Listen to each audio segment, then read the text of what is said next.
Hey everyone, welcome to this week's episode of Hormonally Speaking.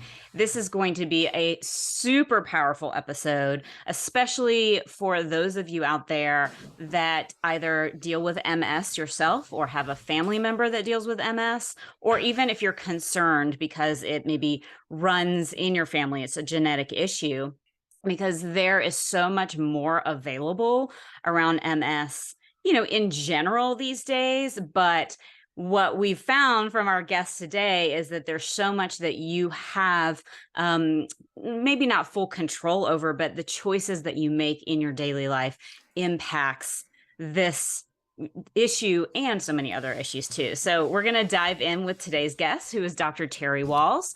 And she's an Institute for Functional Medicine certified practitioner and a clinical professor of medicine at the University of Iowa, where she conducts clinical trials in the setting of multiple sclerosis.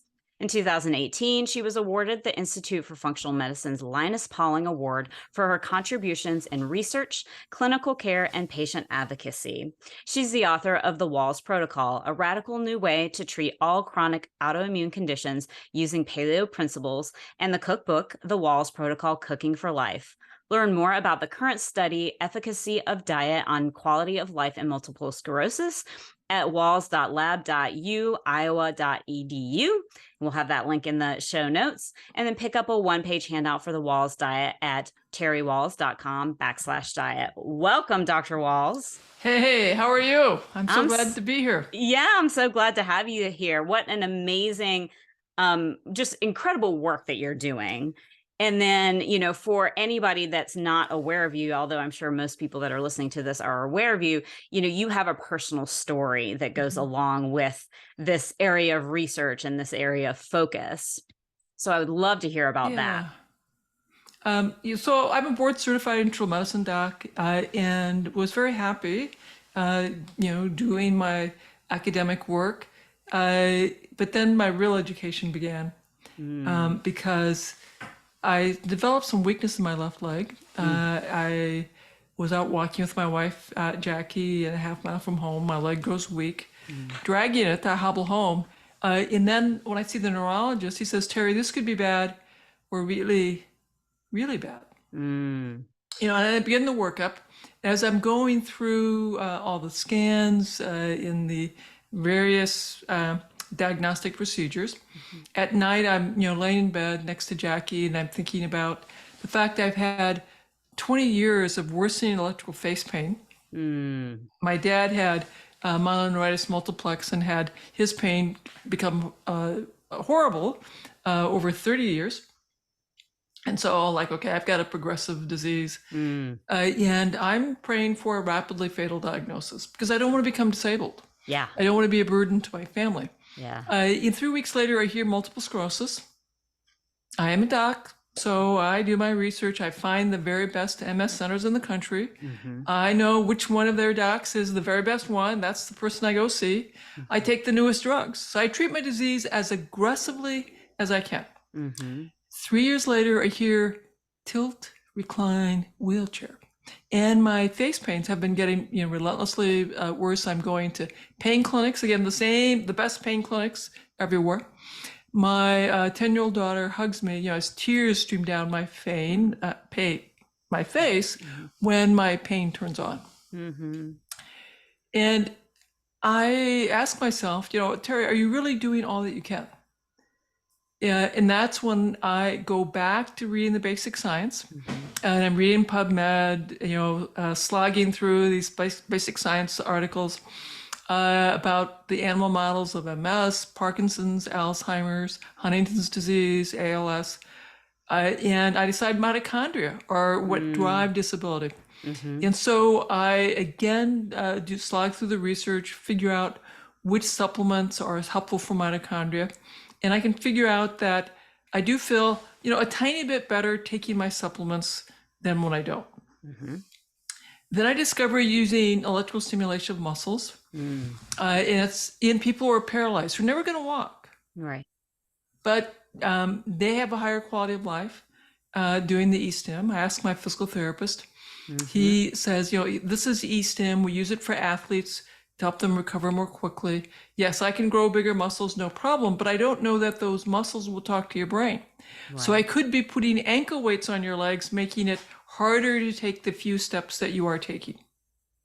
But I convinced him to let me try. He says, this is going to be painful, Terry. And you have a lot of issues with really bad pain.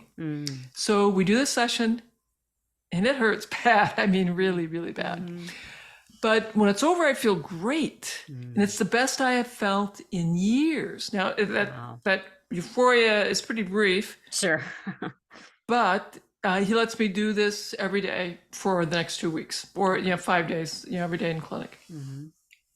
Then he gets me a homegoing device, and we add it to my homegoing exercise routine.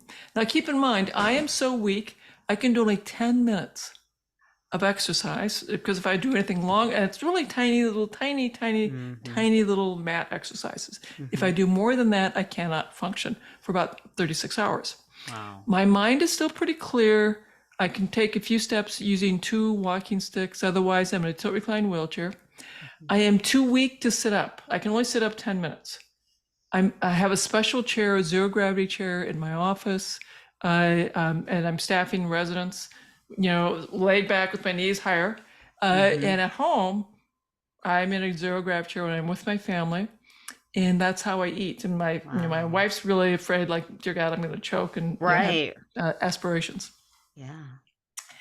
And I've developed some brain fog. And my chief of staff at the VA, I don't criticize him for this. I think it's very reasonable.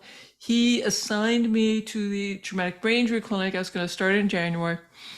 And I was going to see the patients without residents. So I have to get up, examine them. And I'm like, describe the job to Jackie. She goes, Terry, there's no way you can do that job. Right. Yeah. And we both knew what he was doing was forcing me to apply for medical disability. And I said, okay, in January, I'll go to that clinic, and either I can do the work or I can't. And so, that was a very depressing summer. Oh, so intense. I'm doing E-stim, like, okay, I got to be all in because the end is going to happen in January. So I'm doing the E-stim to as much pain as I can tolerate. I'm doing all these supplement cocktails. I discovered the Institute for Functional Medicine. It looks really pretty interesting. They have a course on neuroprotection, and I take it. They talk a lot about mitochondria. So I have a longer list of supplements. I add them. Not a lot's happening. I have these short bouts of euphoria from the E-stim, and my family's laughing at me doing it. But, I'm doing that. Yep. And then I had this big aha, Christine, and I'm so embarrassed, like now, in retrospect, like, my God, how long did it take me to have this aha? So I had switched from a low-fat vegetarian diet, which I had followed for about 20 years, to a paleo diet 5 years earlier. So the year before I hit the wheelchair. Okay. So no gluten, no dairy, no grains, no legumes, more meat and vegetables.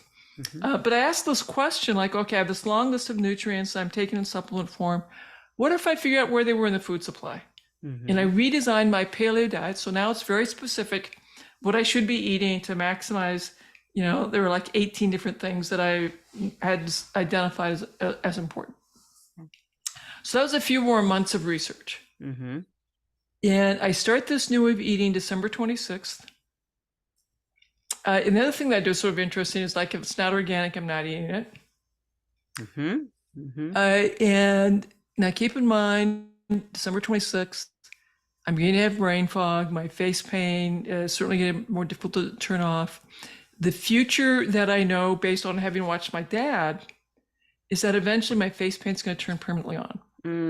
At this point, when it's on, I'm taking a gram of Solumedrol every day, going to the pain clinic every day. Yeah. And it takes 5 days to get the turn off.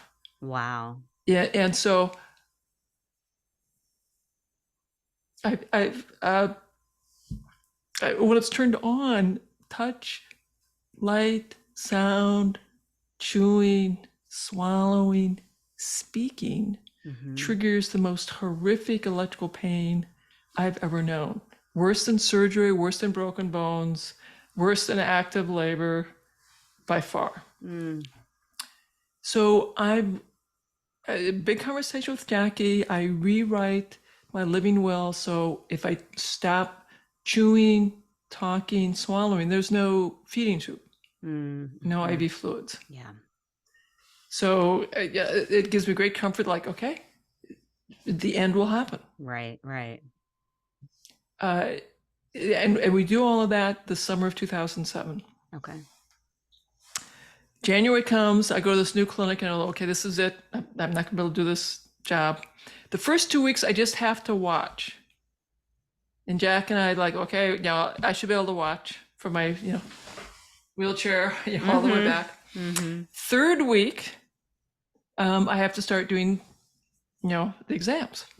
And so that first day, I go over my wheelchair, I'm interviewing the vets, and I'm standing up doing the exam, and I'm sitting down writing my notes. And so at the end of the day, I was able to do it. And Jack and I talk about that. And at the end of the week, I was able to do it. Wow. Big deal. Yeah, absolutely. At the end of the month,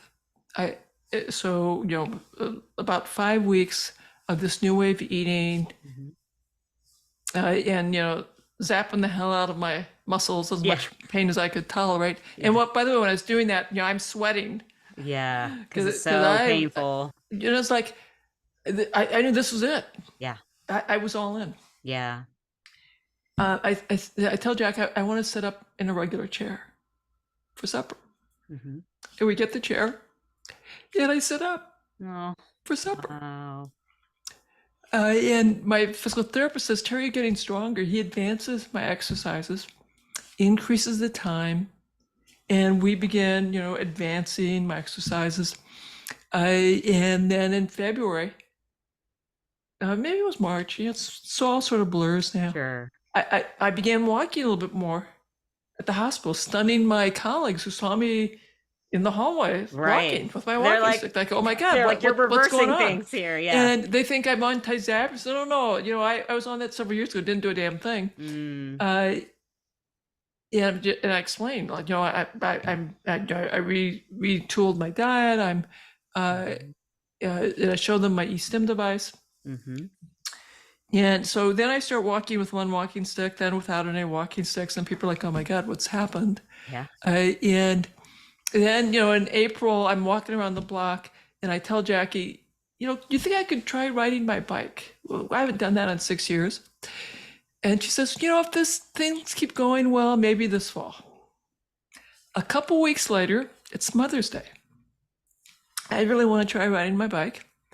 We have an emergency family meeting, and Jackie tells my 16-year-old, 6'5" son, Zach, you run alongside in the left. And she tells my 13-year-old daughter, Zeb, you run alongside in the right, and she'll follow. And we all get in a position. She waits until there's no cars. And I bike. Yeah. That big 16-year-old boy, he's cried. No.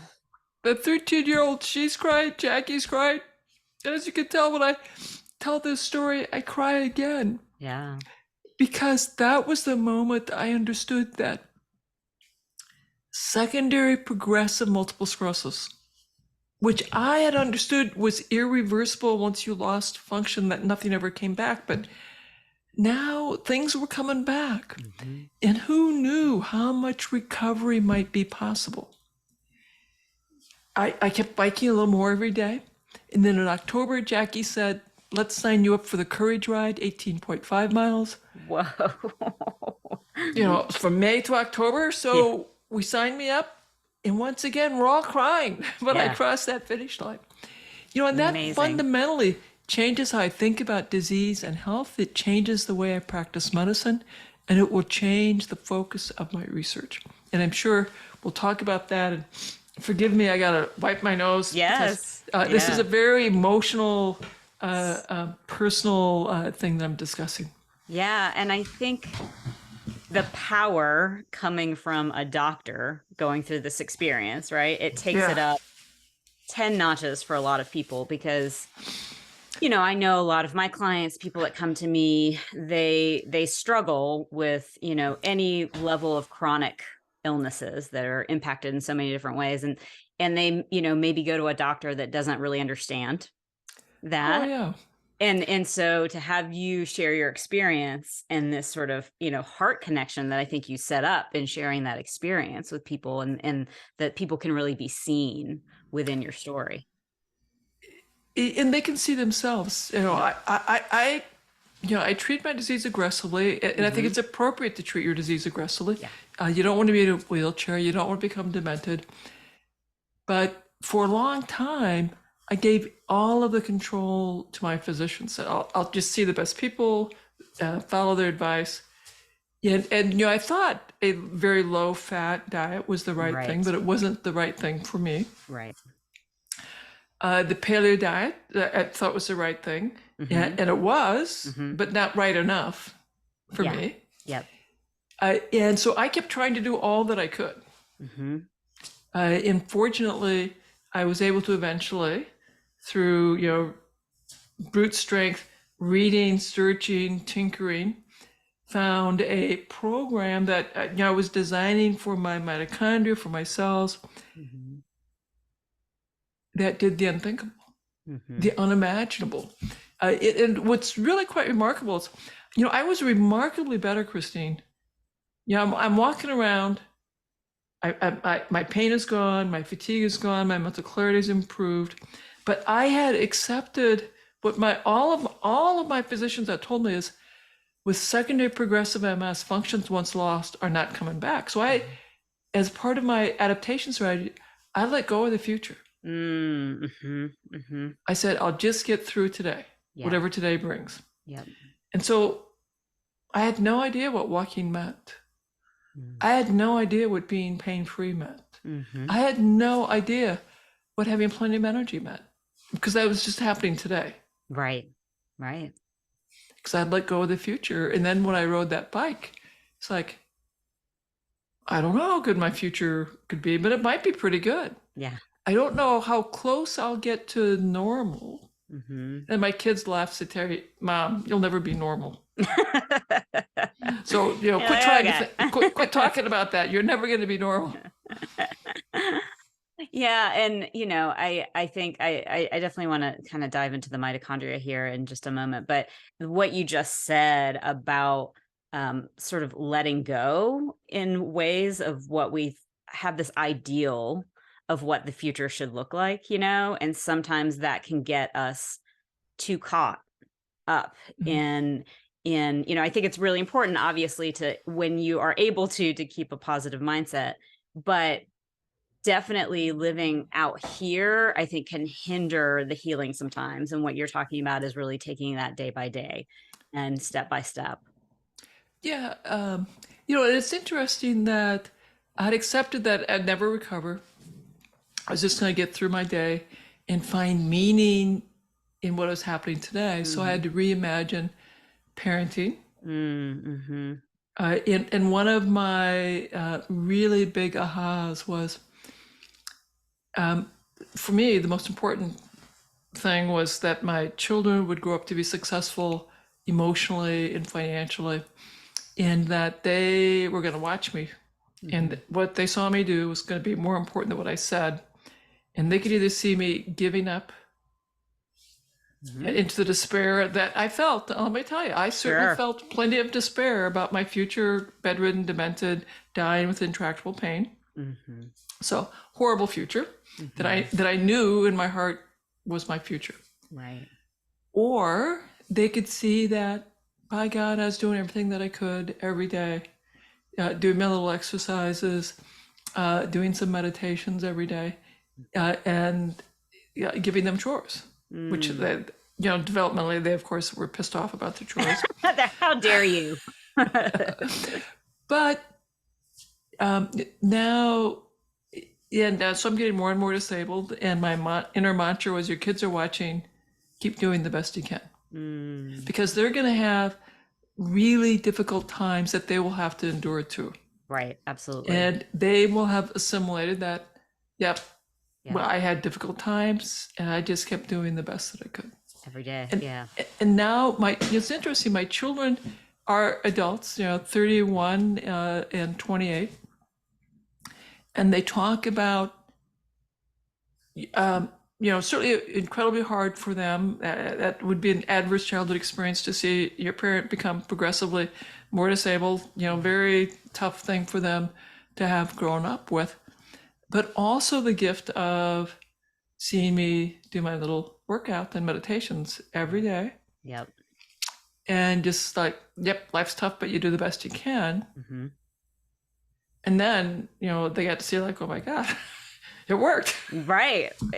Absolutely. And that's the important part too, is that, I think so often we feel like these things won't work, or that, we're sort of doomed to be in a certain place. And so it really speaks to sort of the commitment that we have to make around health, right? And we see it more and more today with autoimmune disorders just so prevalent. Yeah.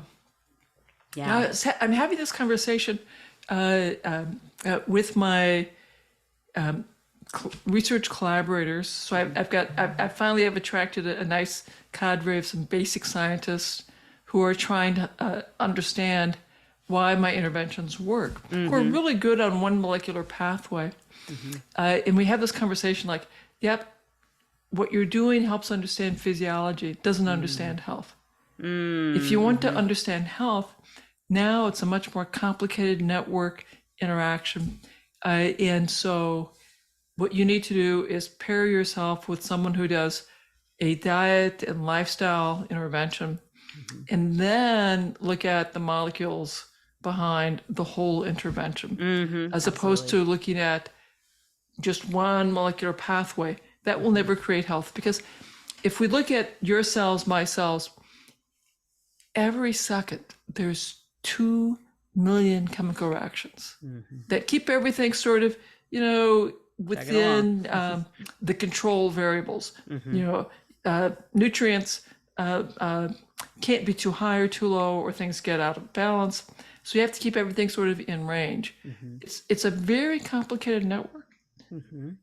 So we could learn physiology molecule by molecule, molecular pathway, but you cannot learn health that way. You cannot create health that way. Right. Absolutely. And finally, I'm finally attracting the correct basic scientist colleagues who are like, Terry, I think you're onto something. This brand new thing nobody's been talking about. You're onto something. Yeah. And we have a freezer full of biospecimens, and we are now designing. Okay, so how are we going to begin to understand my freezer? To begin to understand the impact I'm having on molecular pathways through this radical concept that I have of you use a multimodal approach towards creating health, because you want to try support all these metabolic pathways that we know about, nudge them a little bit, as many pathways as you can, nudge a little bit. Well, it's sort of, for a long time there, if you look at traditional medicines, Chinese medicine, Ayurveda, all of those, it was a holistic picture, right? Yes. And then we came into the time of allopathic medicine, in the West, and it's been hugely helpful in a lot of ways, but it gets into that very like, this is the one area that we're focusing on, right? There's different doctors for all the areas. And now it's like, we're starting to bring back in this, hopefully combination best of both worlds. Correct. I always have to make it very clear to my patients that I am not anti-drug. Right. There are certainly indications where it's important to take these really potent disease-modifying drugs to stop the relapses, decrease the number of enhancing lesions. And the goal is to also simultaneously help you create health. And then stun your treating physicians like, wow, man, you are doing really, really well. There are no enhancing lesions, no relapses, no flares of your other autoimmune problems. And then, and we don't know how long you need to be in that great space. Is it a year, 2 years, 3 years? because we don't have any research to guide that. Right. So I let people know we don't know. Yeah. So in your heart, you have to pay attention to how long you want to be in that zone before you have the conversation with, I'm doing so well. I want to transition to a disease-modifying drug that has fewer side effects. So let's begin that transition. So you have that transition. And then we find that people, and depending on the individual, they have a short transition or a fast transition to fewer and fewer drugs. And we certainly see people do extraordinarily well when they, as they transition off their disease-modifying drugs. And now, though, I'm very, very careful, Christine, to emphasize that diet and lifestyle is now your disease-modifying treatment. Right. And so it becomes tempting to think, I'm better. Right. I could go back to that pizza and beer that I so enjoyed, that deep dish Chicago pizza and cold beer that I so loved during residency in college. And it really was delicious. Fantastic. Absolutely. It's just incredibly delicious.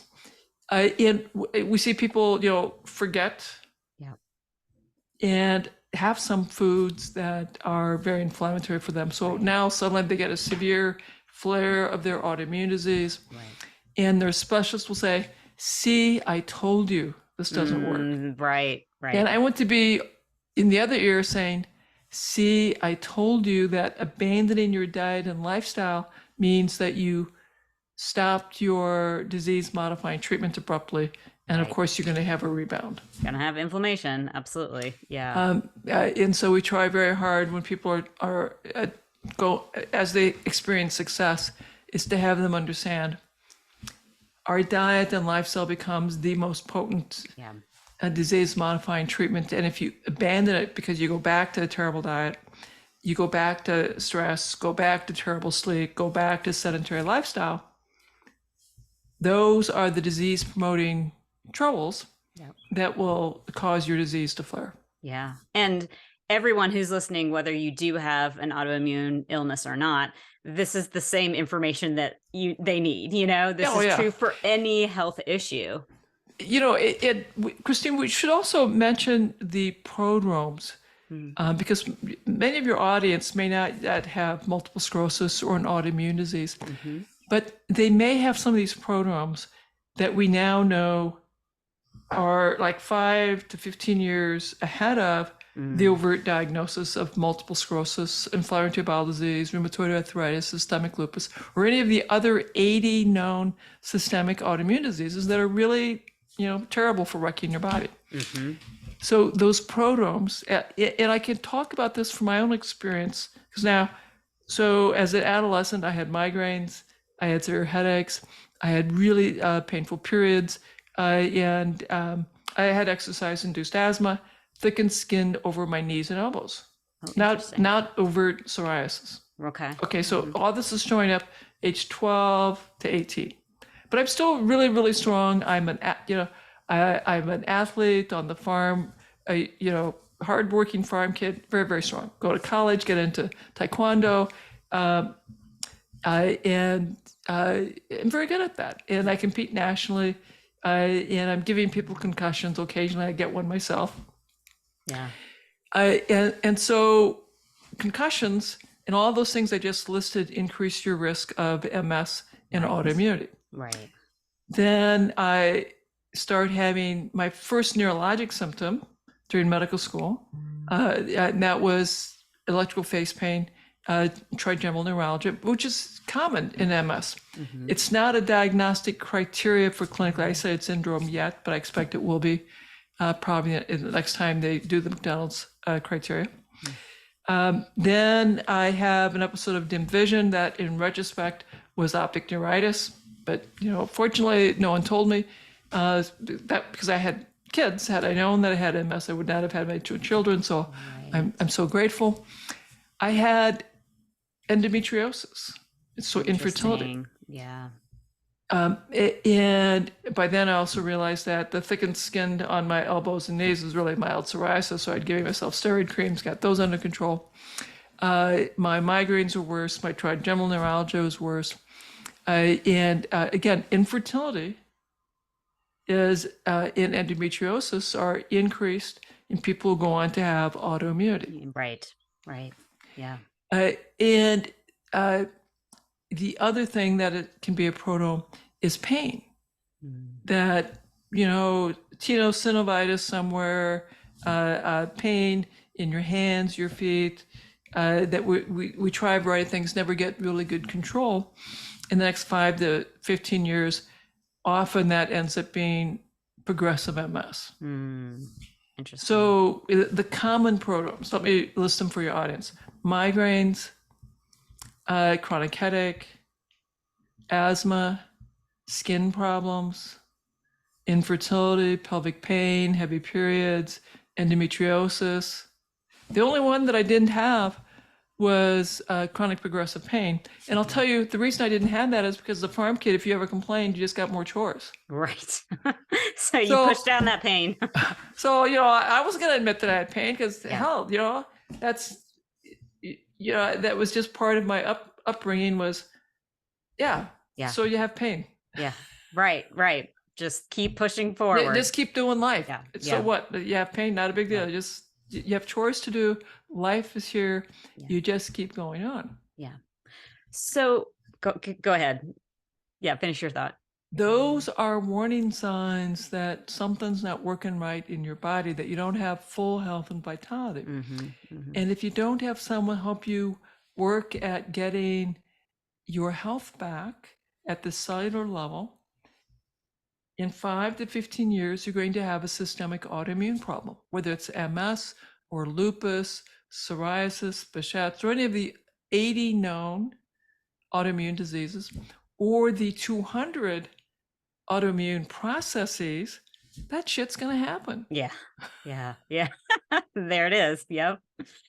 So can I ask you, because I think this really is such an important part to bring back, we were talking about the mitochondria just in the beginning, sort of explain, for people that don't fully understand what mitochondria does, and then how maybe your mitochondria, you believe, maybe was impacted in order, for setting the stage for something like MS. Well, I'm going to take us back about 3 billion years ago, when life was single cellular organisms, and we developed photosynthesis and the cyanobacter.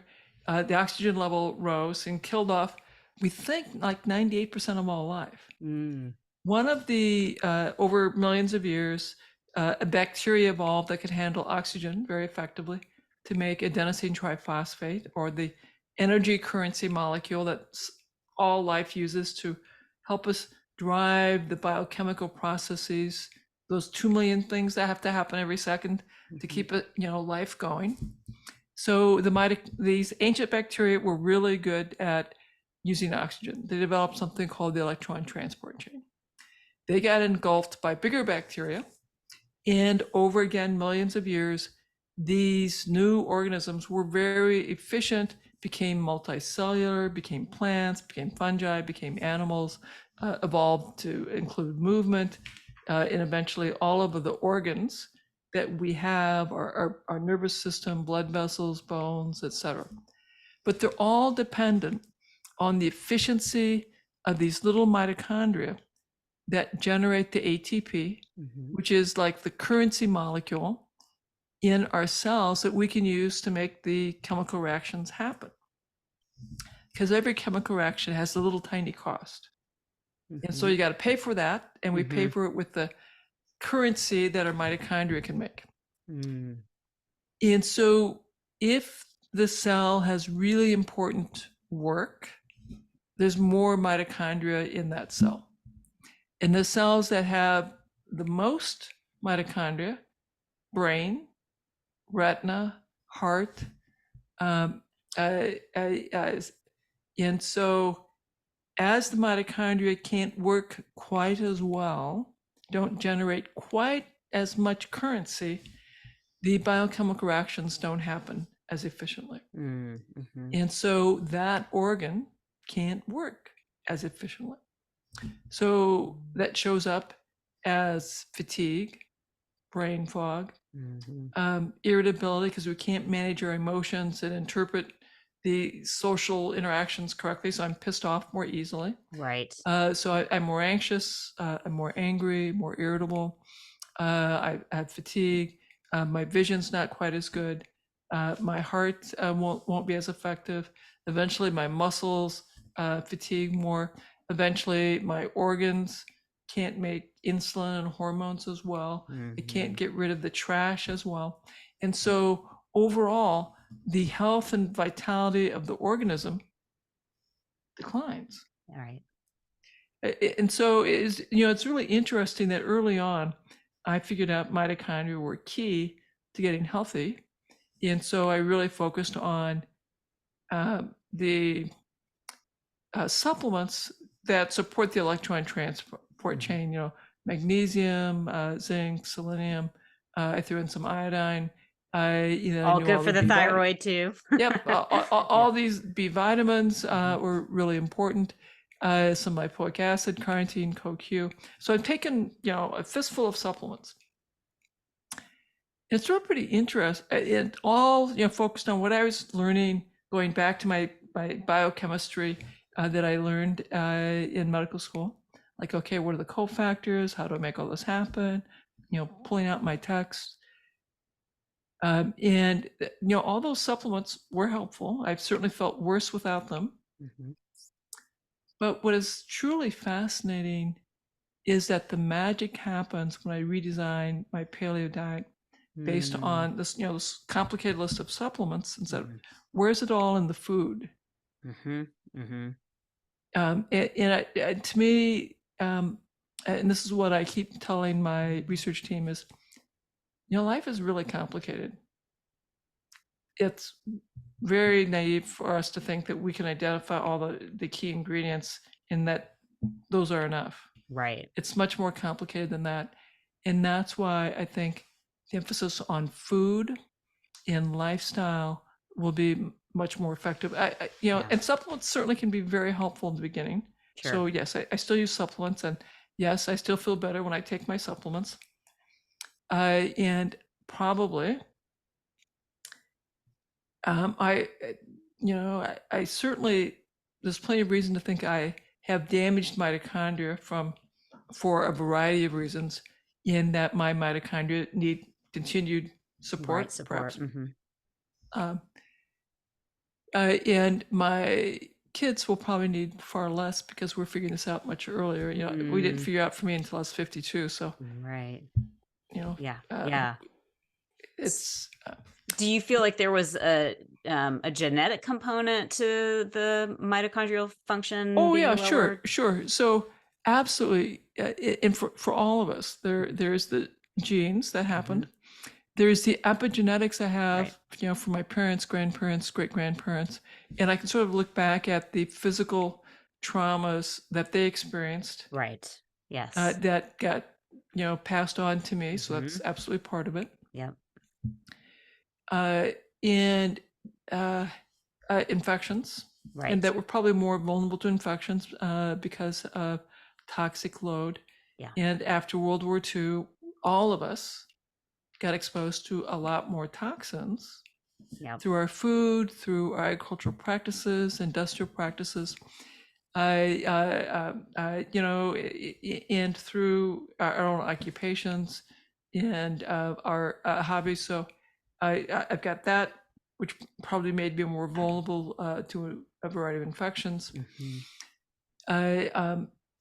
Sleep, stress, and we can sort of think about some of the stresses that I experienced early life stress with my sister dying when I was 8.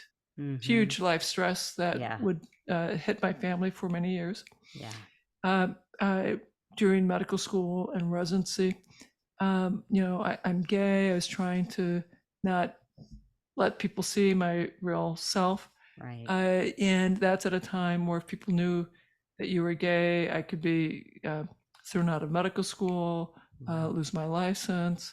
There's certainly valid reasons to be anxious and fearful over that. Yeah. I had a couple of romantic boo-boos shall we say, like all young people, and I had to deal with that trauma. Right.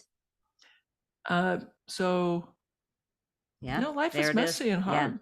Well, and thank you for listing all of those out, because I think sometimes, yeah, I can see it with my clients, they get caught up in, okay, what made this happen? What caused this? And, we have to understand that there's so many different factors, and especially I think the toxic load that we have to deal with at this point in history, people don't quite understand how much that impacts our bodies. Correct. It's everything. It's Hmm. all connected. Hmm. And we talk about what is the root cause of my illness. I'm like, man, there's so many. Right. All of There, those there, things you there. just listed. So Yeah. all of those things for Yep. me, all of Yep. those things probably for you, and I certainly go through someone's health timeline, Hmm. their life timeline, and have them reflect on. So what are the factors that they can identify? And I point out that over years, things that I had glossed over, I now realize, oh wait, that was a big deal. I mean, Hmm. it's only Hmm. recently that I've acknowledged that the death of my sister and the trauma that Yeah. caused was a really big deal. Right. Huge impact, right? On a kid. I mean, anyone, On a but on child, kids. Yeah. so absolutely huge. Hmm. And so we may uncover these factors at a point when our awareness is ready to address that issue, the depth of that pain, or the work associated. Took a while. Right. I learned that toxins were a big issue, Right. and so I have been slowly unraveling that and thinking about that, Hmm. and thinking about the infectious contributing factors. But those infections, you know, um, are they infections, or are they that the microbial balance that lives in me, in my skin, in my blood, in my brain?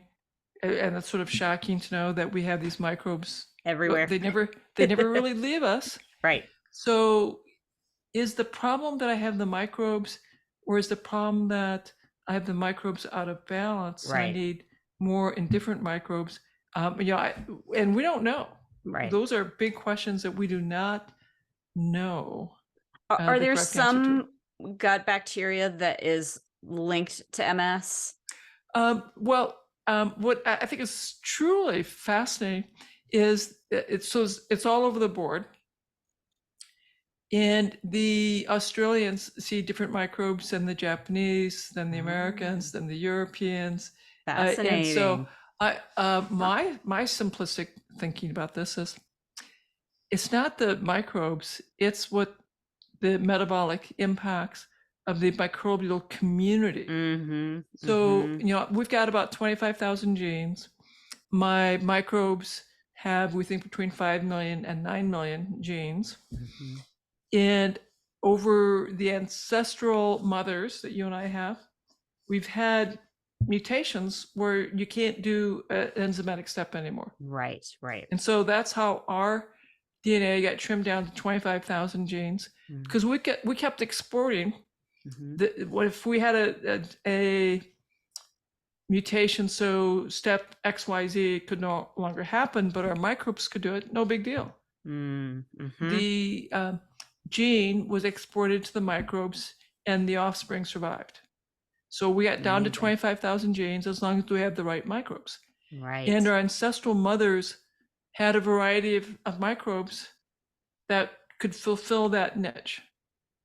And how we solved that was different in Africa, in Europe, in Australia, in Asia, North America, South America. And then we sort of, we migrate, and then we use antibiotics. Now we have fewer and fewer microbes. So it's harder to fulfill all those metabolic requirements. Interesting. Yeah. So I think the interest of which microbes is simplistic. It's probably which metabolites are missing and how do we fulfill that. It's why I spend so much time saying a diverse diet, and think about diverse fermented foods. Yes. Increase those at a pace that your gut is happy with Yeah. and Yep. you are happy with. Yep. And so if people follow me, you see that I have about a pint of or more of fermented sauerkraut, cabbage, kefirs, yogurts every day, just as a very integral part of my diet. Right. And, they found if you are able to make those at home on your own, understandably, if not everybody has the time to do that, but if you do, then those microbes really, intermingle with your own microbes in a different Yeah, way. Right. absolutely. Yeah, it's super interesting research. If I take a probiotic, it shows up in my stool. I stop the probiotic, it's gone. Hmm.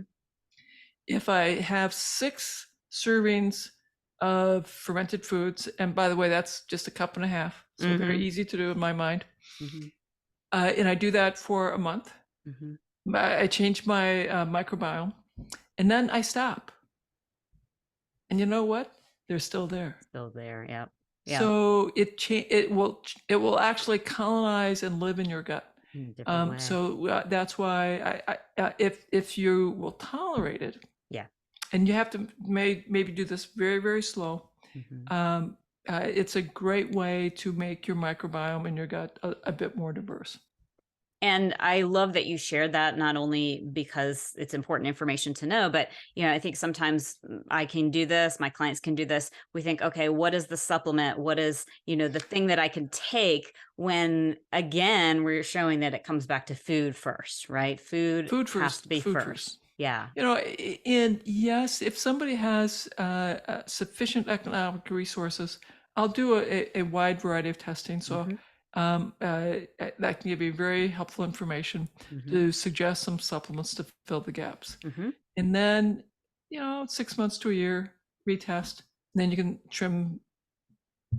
You probably would benefit from a different supplement cocktail, and we could perhaps simplify things. Absolutely. But you cannot supplement your way out of a terrible diet, Right. inactivity, and a terrible lifestyle. Right. 100%.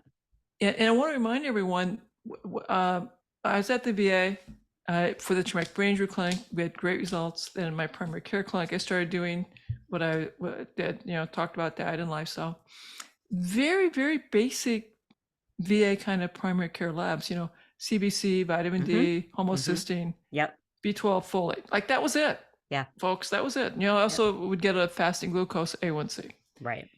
And that's just diet and lifestyle. And my supplements, get this, folks, a B complex, vitamin D, a multivitamin. Like that was it. That's it. That was all. That was all I had access to. And we could give them either cod liver oil or fish oil. So very, very basic supplements. And these folks are living on food stamps.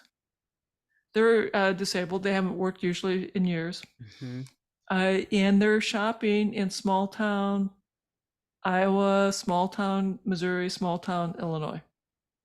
It's traditionally called food deserts. And we had radical transformations of their health. Amazing. So you can do this for people who don't have money. You can do this for people who have very limited testing capabilities, very limited supplement capabilities. And this was all about diet and lifestyle, and a deep understanding of your timeline story and your health story. And we did group visits. That group support. The group visit was a really powerful tool. So we did group visits for the intake, and then for the follow-up, we did group visits. You have a mix of newbies and more senior folks who could be sort of mentors for the newbies. So much fun. Yeah, it's amazing. And that's another important point. I think that group aspect can be so healing for people that they miss out on, if they kind of take the lonely path, the alone path. Yes, the group path is so helpful. It's helpful to be a mentor to both as the person who's being the mentor and for the newbie who's like now inspired by hope. Right. Absolutely. Yeah. So can you talk a little bit about the research that you're Oh yeah. doing? Because I know that that's Yeah, yeah, where you yeah. pivoted to. Yeah. So we have the opportunity to do this really amazing research study. We're comparing a ketogenic diet, a modified paleo diet, also known basically as the Wahls diet, Hmm. to usual diet. People with relapsing, remitting multiple sclerosis, Hmm. who are 18 to age 70, who live in the United States, Canada, or Mexico, and so we have folks coming from Canada and Mexico as well. Hmm. Hmm. You come to Iowa at baseline. We do all the assessments. We then randomize you to either the keto diet, the paleo diet, or usual diet. So you have to be willing to be randomized. And if you're already on a paleo diet, you have to be willing to be randomized so that if you switch to the keto diet, you'll go like, okay, I'm doing the keto. If you're already on a keto diet, you have to be willing to be randomized. And if you get randomized to the paleo diet, you're like, okay, I'll do the paleo diet. And then if you're on the usual diet, you get to keep doing your usual diet. Hmm. So the key is that whatever diet you're following, and a lot of folks now are in fact following a diet, so I'm very excited about that. Yeah. You just have to be willing to follow the diet to which you're assigned. Hmm. The two intervention arms, the paleo and the keto, will have some meetings with the dietitian and a little more support to adopt their new diet. The usual folks will get tips from us every month. It will do that via short little videos or cooking recipes. People come back at 3 months for some blood draws and repeat assessments, and again at 24 months for blood draws and repeat assessments. The primary question is, can we improve quality of life? Hmm. And then the secondary questions are, can we improve fatigue, anxiety, depression, hand, walking, vision function? And what I think will be the most interesting question, Christine, has to do with brain volume. Because over time, we know that people with MS as a group, our brains are shrinking 3 times as fast Wow. as healthy aging, which is Wow. why we have higher rates of anxiety, depression, cognitive decline, frailty, needing nursing home care. Makes sense. Yeah. But I'm very hopeful that, in fact, we're going to see that we can get people to healthy rates of aging. And that'll be huge because the DMTs, the disease modifying drug treatments, are really great at turning off enhancing lesions Hmm. in new relapses. Mm. But they aren't at all good at anxiety, depression, fatigue, or brain volume loss. They just Mm. don't seem to be able to have that effect. And I think that's because they aren't affecting the mitochondria. Right. Right. And because clinically, in my clinical care, we see reversal of anxiety, depression, cognitive decline, brain fog. So actually, I'm super optimistic that the intervention arms will get to healthy aging, and also quite possibly the control arm, because we also know that for every diet study that's ever done, people in the control arm also improve their diets Mm. because, you know, we're obligated to consent to say, here's what the control diet is, the usual diet, you get to do what you want. So what you're really testing is, here's the intervention diet, and we'll have dietitians help you do the intervention diet. And then the control arm will say, you know what? I care about my brain too, so I'm going to try and improve my diet because Right. I know how terrible it is to have MS. Right. So they're going to improve their diet. We do a bunch of diet questionnaires at a variety of time points, so we have a sense of what's happening with people's diet. That way, I'll know the control arm. What were they eating? Was it like the standard American diet? It probably Hmm. won't be. It'll be something better. Better. Right. And it's possible that it'll be a negative study that all 3 arms are going to improve. Because I know the Mm. control arm is going to improve at least somewhat. Hmm. Hmm. Which is why the brain volume question will be, in the end, I think the most important question. Because Right. no intervention has protected brain volume yet. And if it turns out this radical thing known as food protects brain volume, this paper will be in neurology and everyone will be saying like, oh my God. Right. Good. Talk about mind blowing. And I mean, it fits along with this newer approach or idea.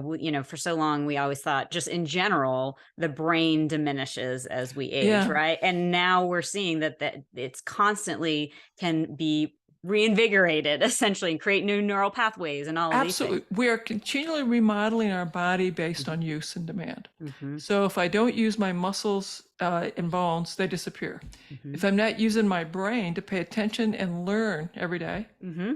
it disappears. The parts that are not being used disappear, and the parts that are being used are being reinforced. Hmm. And the highway crews are taking care of the patches and making sure that part of my brain is doing really well. Hmm. So in my clinical practice, I say, man, you want whatever you want to keep, you got to keep using, folks. Yep. So 100%. Yep. Yep. That's a if you good good for everybody to take note. if you don't want to have it, quit using it.